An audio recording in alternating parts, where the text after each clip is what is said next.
Pemerintah Provinsi DKI Jakarta saat ini masih mengkaji usulan sekolah swasta gratis. Wacana ini bertujuan untuk mengurangi angka putus sekolah. Saat ini Dinas Pendidikan DKI Jakarta sedang membahas anggaran yang akan digunakan untuk pembiayaan sekolah gratis. Kebijakan ini dibuat karena banyak siswa dari keluarga kurang mampu di Jakarta masuk sekolah swasta lantaran tidak lolos masuk sekolah negeri. Sehingga para orang tua kerap kali tidak mampu melunasi pembayaran sekolah. Pemprov DKI Jakarta berharap kebijakan sekolah gratis bisa diterapkan pada tahun 2025 mendatang sehingga bisa mengurangi angka putus sekolah serta menjamin program wajib belajar 12 tahun bagi warga Jakarta.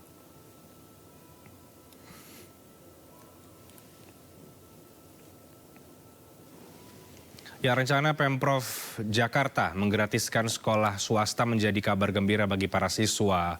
Pemprov berharap program tersebut bisa berjalan pada tahun 2025 mendatang dan mengurangi angka putus sekolah di Jakarta. Mungkinkah program tersebut bisa direalisasikan? Kita akan membahasnya bersama narasumber lewat sambungan Zoom. Ada Sekretaris Komisi E DPRD Daerah Khusus Jakarta ya, Bang Joni Simanjuntak. Selamat malam Bang Joni, apa kabar? Selamat malam, kabar baik. Ya, Bang Joni langsung saja ada upaya yang mungkin baik ya, dan pasti baik begitu karena ini diperjuangkan untuk masyarakat di Jakarta, terutama mungkin yang kurang mampu untuk bisa sekolah, apalagi kalau tidak diterima di sekolah negeri ya. Itu kemudian diaspirasikan, disampaikan oleh Komisi E DPRD Jakarta. Ya mungkin sekarang masih tahap pengkajian oleh Dinas Pendidikan.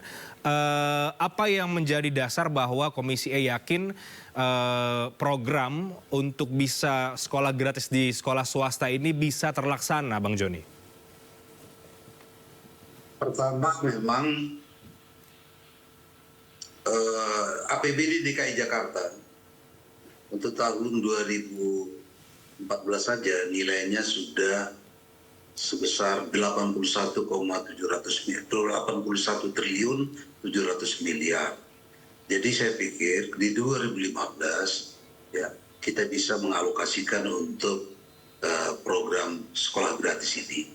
Karena penambahannya tidak begitu besar lagi dari yang bisa kita lihat. Dan Pemprov DKI Jakarta juga saya kira ini mampu melakukannya. Ini hanya persoalan political will. Mana yang harus kita dahulukan, mana yang menjadi skala prioritas. Karena mungkin kita akan geser program-program yang tidak menjadi skala prioritas menjadi ini. Apalagi kan kita tahu, kenapa sih kita mendorong agar sekolah gratis itu sampai mencapai ke sekolah-sekolah swasta. Pertama bahwa kan tidak adil. Warga negara kita yang di negeri bisa gratis, yang di swasta tidak gratis. Padahal anak-anak yang sekolah di sekolah negeri itu banyak anak-anak orang berada. Mereka gratis. Mayoritas juga yang di sekolah-sekolah swasta kelas menengah ke bawah itu rata-rata adalah anak-anak keluarga prasejahtera. Mereka harus bayar. Oleh karena itu, fenomena sekarang di DKI Jakarta adalah begitu banyaknya anak-anak yang sudah lulus sekolah karena ada tunggakan uang sekolah, ijazah ditahan oleh pihak sekolah. Itu yang bisa kita lihat. Kemudian kan kita juga untuk mengejawantahkan, mengimplementasikan Permendikbud ya tentang tahun 2016 agar wajib belajar 12 tahun. Wajib belajar 12 tahun ini kita anggap selama ini hanya sekedar jargon karena tidak ada upaya afirmatif kepada pihak-pihak sekolah, kepada pemerintah di daerah untuk mengalokasikan bagaimana caranya supaya jangan ada yang putus sekolah, bagaimana dia ketika sudah lulus ijazah ditahan karena ada tunggakan. Salah satu upaya kita itu kan kita juga mengharapkan kenapa dibuat wajib belajar 12 tahun? Kita kan mau mencapai bagaimana Indonesia emas di tahun 2045. Kemudian juga kita memberikan hak pendidikan kepada warga negara. Apalagi dan itu jauh sebagai kelanjutan dari konstitusi kita di pasal 31 ayat 1 sudah jelas bahwa masalah pendidikan adalah tanggung jawab negara. Ini yang memang kita lihat. Nah, Pemprov DKI Jakarta dari segi APBD DKI Jakarta sebenarnya mereka mampu melakukan. Hanya menambahkan tinggal sekian triliun itu bisa kita capai. Itu dasarnya. Oke. Dasarnya yang paling utama tentu adalah anggarannya ya, karena cukup besar ya. Sangat besar, mungkin paling besar se-Indonesia, 80 triliun lebih begitu untuk jumlah anggaran. Tapi cukup menarik karena tentu ada tantangannya di sini, ada soal regulasi, ada soal tadi Anda sebut soal political will. Apakah Anda meyakini bahwa political will dari legislatif sudah oke, tapi dari eksekutif apakah Anda meyakini bahwa ada political will untuk bisa mewujudkan program sekolah swasta gratis ini, Bang Joni? Dari percakapan kami dengan mitra kami di eksekutif, mereka juga sepakat. Artinya selama ini kan sebenarnya hanya kita karena abai saja. Ya, bukan hanya sekarang, jauh-jauh sebelum itu sebenarnya sekolah gratis ini sudah bisa kita capai. Tetapi kan mindsetnya dinas pendidikan bukan hanya mungkin masih banyak yang melihat bahwa seolah-olah mereka hanya mengurusin sekolah negeri saja. Padahal sekolah swasta kan sama kedudukannya dengan sekolah-sekolah negeri. Karena orang-orang yang di sekolah negeri itu juga orang-orang yang diberikan kewajiban untuk membayar pajak. Kenapa yang di negeri saja yang disubsidi gratis, kenapa di swasta tidak? Oleh karena itu, dengan dana kita yang boleh kita katakan di 2014 saja sudah 81,700 miliar, itu 81 triliun 700 miliar, kita mampu melakukan itu. Kenapa kita katakan memang tidak ada hanya persoalan kemauan politik? Karena sudah cukup, APBD kita cukup. Sedangkan untuk KJP saja, kita sudah keluarkan sekian triliun. Tetapi kenyataannya masih ada penahanan ijazah. Mereka sudah lulus, mereka tidak bisa mendapat ijazah. Jangankan ijazah misalnya yang asli, sedangkan guru sekolah itu pun tidak mau memberikan yang namanya fotokopi ijazah yang dilegalisir. Karena ini berbahaya. Selalu kita katakan wajib belajar 12 tahun, itu harus kita implementasikan. Oleh karena itu kami berharap ketika DKI Jakarta melakukan ini, saya pikir itu bukan hal yang luar biasa juga. Sebenarnya itu adalah suatu hal yang biasa-biasa. Kenapa? Karena memang negara harus menyantuni seluruh warganya, khususnya di bidang pendidikan ini. Supaya memang kita bisa mencapai yang namanya Indonesia Emas 2045 yang salah satu syaratnya adalah sumber daya manusianya sudah oke. Bonus demografi yang kita dapat sekarang juga nggak ada gunanya kalau misalnya mereka tidak kita didik sedemikian rupa. Maka fasilitas pendidikan harus disiapkan oleh negara, bukan hanya di sekolah negeri, termasuk juga di sekolah-sekolah swasta. Demikian juga guru-gurunya di DKI Jakarta. Jangan ada lagi guru-guru honor, tapi mereka harus diangkat aja semua menjadi guru minimalnya jadi pegawai ya kontra individu lah yang kita lakukan.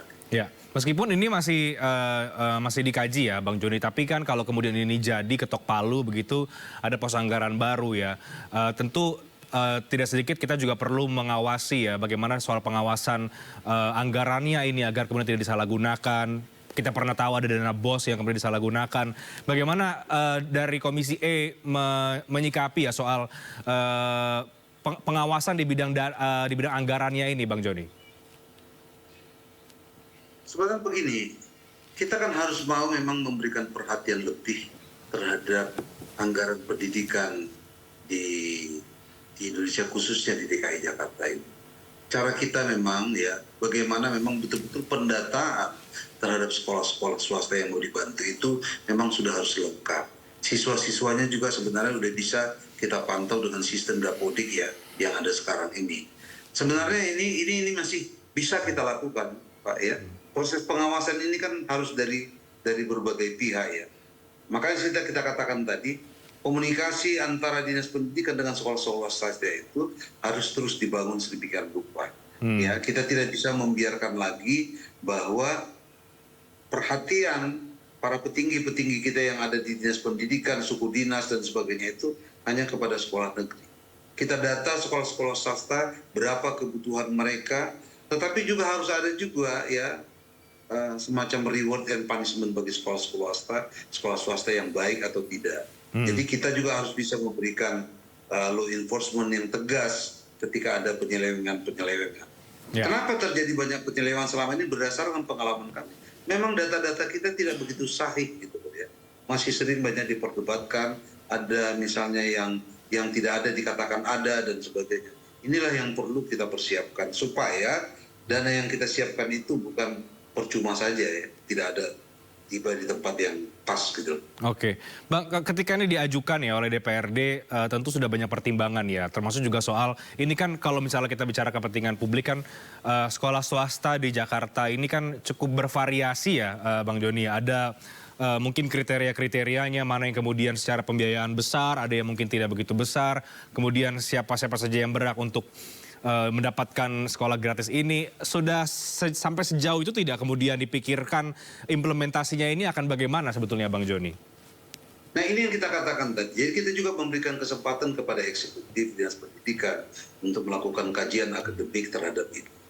Ya supaya tahu kita misalnya di mana nanti kemungkinan konsekuensi negatifnya, di mana memang yang harus kita persiapkan. Itu memang kita berikan. Jadi ketika mereka memberikan kajian-kajian itu ya, saya pikir pas lah ya. Supaya jangan dadakan dan sebagainya. Karena ini kan bukan, sama seperti ketika kita melakukan dulu program Kartu Jakarta Pintar. Kan ada juga ya terjadi nggak bagus ya, maka mendapat kritikan dulu dari luar. Tapi sesudah seiring dengan perjalanan waktu, maka kan ada proses belajar, sehingga ada evaluasi, sehingga bisa kita perbaiki ke kemudian hari. Oleh karena itu sekolah-sekolah yang dapat itu di mana? Ya, apakah nggak mungkin dong sekolah-sekolah yang sudah diisi oleh keluarga orang mampu. Katakanlah misalnya seperti Kanisius, BPPK Penabur, Al-Azhar dan sebagainya. Tapi banyak sekolah-sekolah yang di pinggiran-pinggiran ini yang memang sangat butuh subsidi dari pemerintah, khususnya Pemprov DKI Jakarta. Oke, Bang Joni Simanjuntak, terima kasih banyak waktunya. Kita akan lihat perkembangannya seperti apa. Apakah ini akan diwujudkan sesegera mungkin. Targetnya di tahun 2025 ya, Bang Joni, kalau tidak salah ya. Ya, kita akan lihat seperti apa. Terima kasih banyak waktunya Bang Joni Simanjuntak, Sekretaris Komisi E DPRD DKI Jakarta di Sindo Prime pada malam hari. Terima kasih, selamat malam Bang. Baik, terima kasih, selamat malam.